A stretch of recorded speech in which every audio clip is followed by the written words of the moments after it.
زره محمود إن جندا من خياف قد سرى هدى قلبي من خيال قد سرى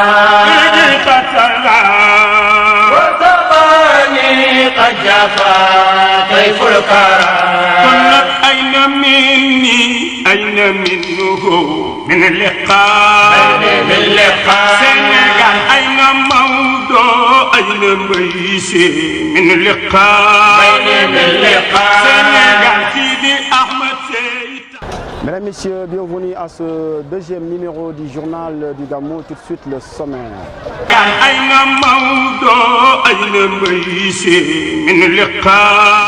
Pas de marchand ambulant aux alentours de la grande mosquée de Tivaouane. Une décision du préfet. Les éléments de sécurité veillent à l'application stricte de cet arrêté préfectoral. 49 motos Jakarta, 32 calèches, une dizaine de personnes ont été arrêtées pour usage et détention de chanvre indien. Vous entendrez le commissaire divisionnaire de classe exceptionnelle, Omar Mal, dans ce journal. Anna Semou Faye s'est rendue à Tivaouane. La directrice de la police nationale s'enquérirait du dispositif de sécurité mis en place. Vous l'entendrez dans ce journal. Hausse du prix du transport, on démenti du secrétaire général des transporteurs routiers du Sénégal, Bourakouma. Dans ce journal, vous l'entendrez sur cette éventuelle hausse.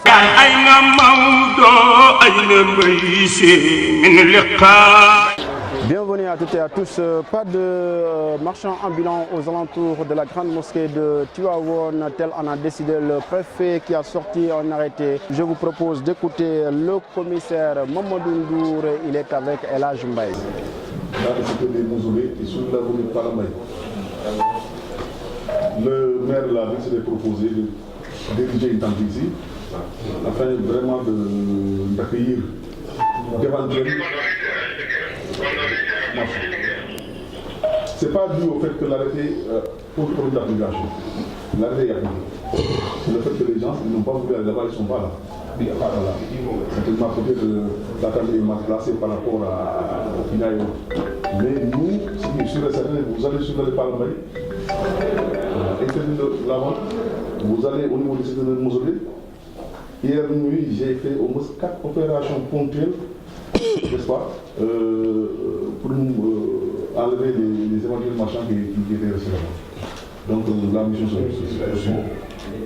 le problème qui se pose, c'est qu'il faut poser la question aux marchands. Pourquoi ils ne sont pas là-bas? Voilà. Pourquoi ils ne sont pas là-bas? Je sais qu'à un certain moment, il est des questions de mettre l'accent sur la communication afin de faire savoir à ces gens-là, effectivement, qu'ils pouvaient venir là. J'ignore ce qui a été fait dans ce sens, mais dans tous les cas, nous, on insiste sur la nécessité effectivement d'appliquer de la manière la plus rigoureuse cet arrêté. Encore que l'application de cet arrêté est d'abord une cause de sécurité. Donc, moins il y a des marchands dans le secteur des mausolées, mieux nous faisons notre travail et moins il y a des raisons d'insécurité qui peuvent vraiment entraver effectivement l'évolution des pèlerins au niveau de ces zones des mausolées.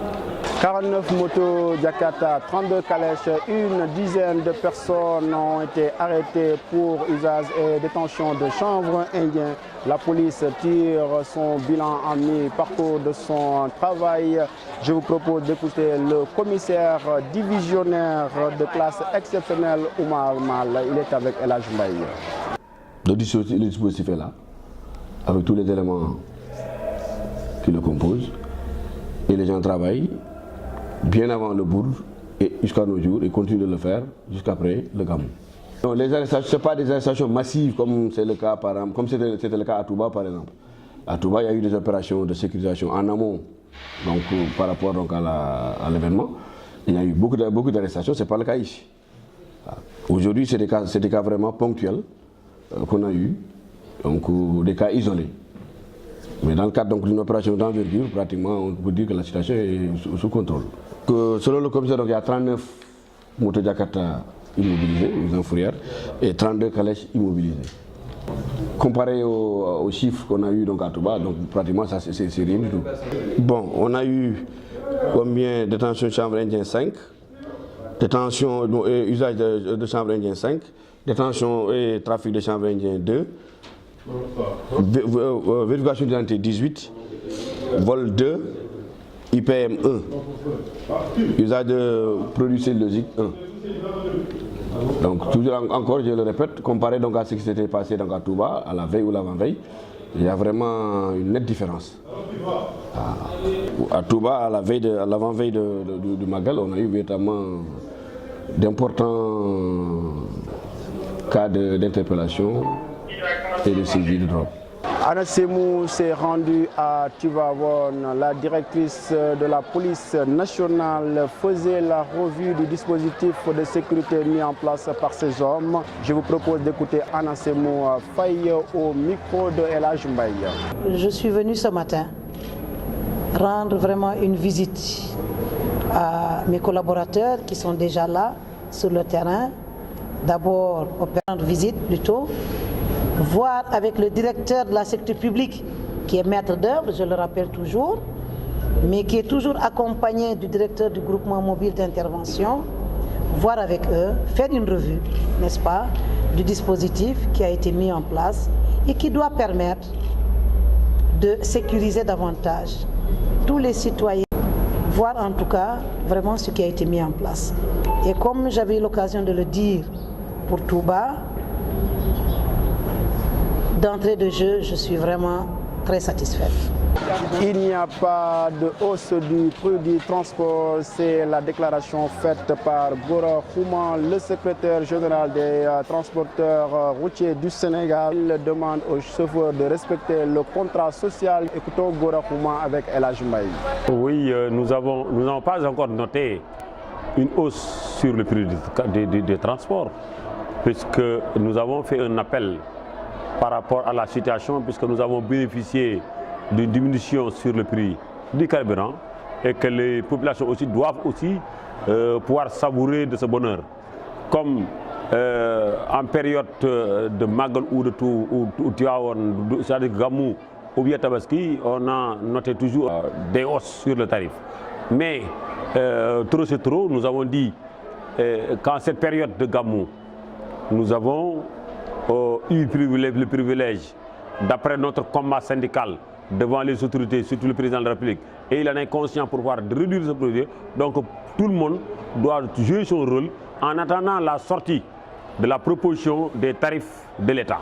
Le message idéal pour moi, ce n'est pas un problème de hausse, c'est un problème de sécurité. Moi je sais que le pèlerin, même paye Saint-Louis à Tivaouane 5 000 francs, et qu'il peut venir à Tivaouane, retourner chez lui sain et sauf, il est pour lui meilleur que de payer 100 francs et retourner au niveau des hôpitaux ou bien à la morgue. Donc, la meilleure des choses, c'est pas un problème de tarification, c'est un problème de comportement. Il faut que les gens respectent le code de la route pour que les pèlerins qui vont quitter leur chez eux puissent venir sur le lieu de Gamou, puissent retourner chez eux sain et sauf. C'est mon appel que je lance. Il faut le contrat moral qu'on signe, il faut qu'on le respecte. Merci El Hadj Mbaye. Cet élément met fin, mesdames, messieurs, à ce deuxième numéro du journal du Gamou présenté par Tapat Tounkara. Je remercie l'ensemble de l'équipe de IGFM déployée au niveau de Tivaouane. Il s'agit de Harouna Fall, El Hadj Mbaye, Dindiol, Maïssa Faye et Ndiaga Fall qui m'ont aidé à la réalisation de ce journal. Je vous donne rendez-vous demain pour un autre numéro du journal du Gamou. Au revoir.